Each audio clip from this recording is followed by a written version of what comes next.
Aloha kako. So this is going to be about the first time I ever saw an ancestral spirit. And I just want to preface this video with the fact that in Hawaii, or at least in the Hawaiian perspective, spirits and spirituality, it's not something you should be scared of or think that it's like something from a spooky movie, you know, like from Poltergeist or Paranormal Activity or Exorcist, any of those like Hollywood spooky ghost movies. Yeah. It's not like that. I mean, it can be, but for the most part, from the Hawaiian perspective, spirituality is nothing you should be scared of. And yeah, I just want to lead this story time with that. Now, there are some terms that I might be dropping throughout the video that I want to quickly mention here. These are the terms that we have for ghosts or spirits here in Hawaii. And the ones that I know off the top of my head are uhane and wailua.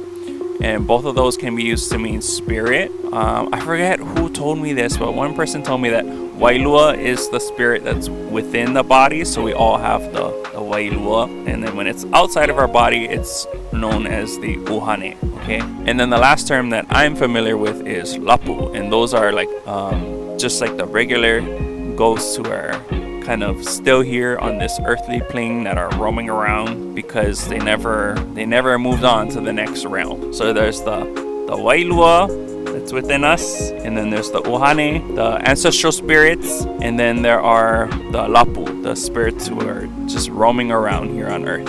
And a lot of things having to do with Hawaiian spirituality really has to do with genealogy as well. I know there are some families who come from certain lines, and to this day they're still very sensitive to all things spiritual. I mean, not that all Kanaka are, but there definitely are some who are way more in tune with things that are unseen. And while colonization has deeply affected our spiritual senses, for some of us, those senses have still been passed on through genealogy, and we carry it today. Unfortunately, some of us grew up not having people who could teach us, like elders within the family who could sit down and talk to us physically, which in my case is what I experienced. I didn't really have anybody to teach me. I kind of had to figure things out myself. Okay, I guess I shouldn't say that I didn't have anyone. Okay, let me clarify. I didn't have anybody physically like here, but there are definitely some unseen family members coming through and helping me out.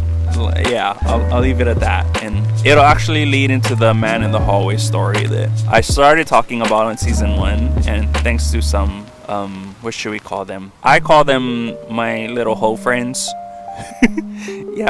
Yeah, they're people that I work with, and they used to cry all the time because like, no, Al, you started talking about the man in the hallway, but you never even finished it. That was such a waste of time. And yeah, they like to cry. So this story time is gonna be for you little crybabies. According to my mom, when I was a baby, like baby, the ohana used to notice that I was kind of like super sensitive to like the unseen. And one of the ways that they first noticed this was whenever they used to take me riding around in the car, there used to be certain songs, especially one song in particular, that it would come on, and the second that it started, they would hear me like softly like wailing, and they'd all trip out because they'd look at me like, how does this baby even know what this song is talking about? And we'll get to the first song where they first started noticing this later in this Mokuna. But for the sake of this episode, we're gonna jump to maybe when I was like 5, maybe 4 or 5 years old. I know like it was around the time where I started going preschool. And there was one place in particular that I used to, or I guess not just a place, one akua that I used to be super pili to. I'm still pili to, of course, but like when I was small, I used to love anything that had to do with pele. Anytime there was like lava on TV, I was watching it. What was that one Hollywood movie that came out? Volcano. I used to watch that movie all the time just because there was lava in it.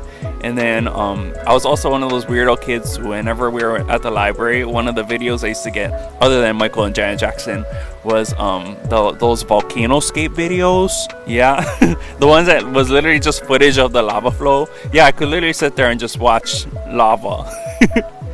And I would also always like beg my ohana to like take me to Kalapana, because you know the lava was flowing over there at the time near Kalapana, and I'd always want to just hike out just to be near the Pele, near the lava. But like the number one spot that I used to always love going to was Volcano National Park, because it was the home of Pele and lava was up there, and I always thought that was super cool. Like I remember going up, and anytime we could be near like Halima'uma'u area, I just felt at home up there.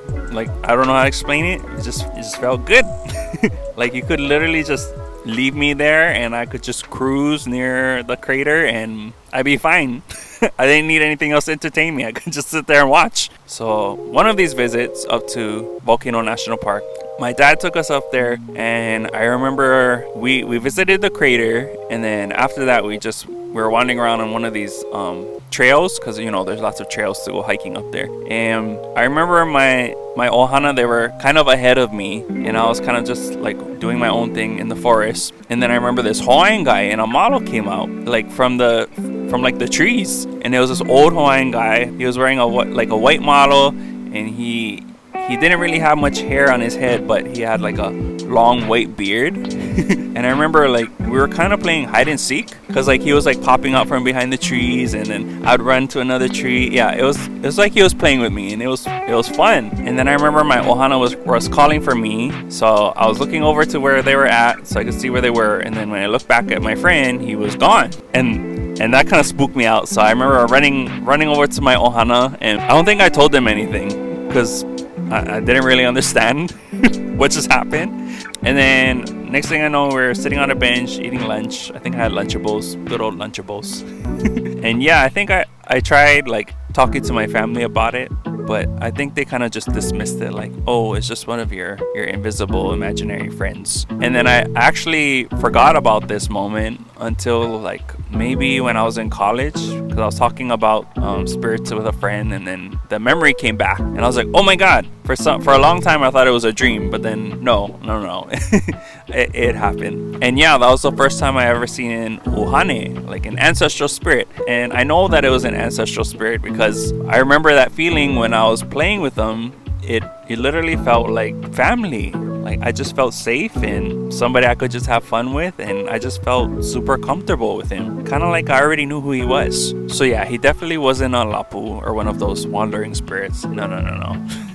And yeah, in the next Mokuna, we're gonna bring back the man in the hallway story, because it feels like now is the time to talk about that story again and maybe wrap it up. And I also want to talk about like the violence that colonialism has done regarding spirituality, because me not having someone in the family to like sit down and talk to about seeing all these ohane and sometimes seeing lapu, and me going through the whole man in the hallway experience without an elder to like guide me was rough.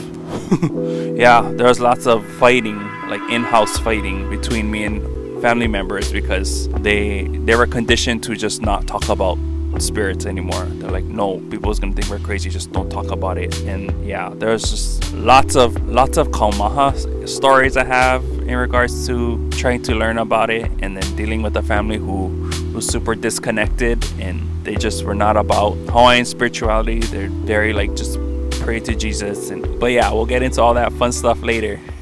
But anyways, here's the song that used to trip my family out, because when I was a baby, whenever it'd come on the radio, I'd start like softly wailing as if I knew what the song was about. And after reading the lyrics, I totally know why. Even through the darkest phase, be it thick or thin, always someone marches brave here beneath my skin, in constant craving has always been. Maybe a great magnet pulls all souls to all truths. Maybe it is life itself, that feeds wisdom to all youth, in constant craving, has always been craving.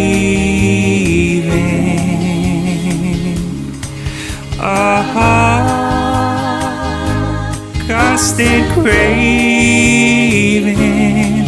has always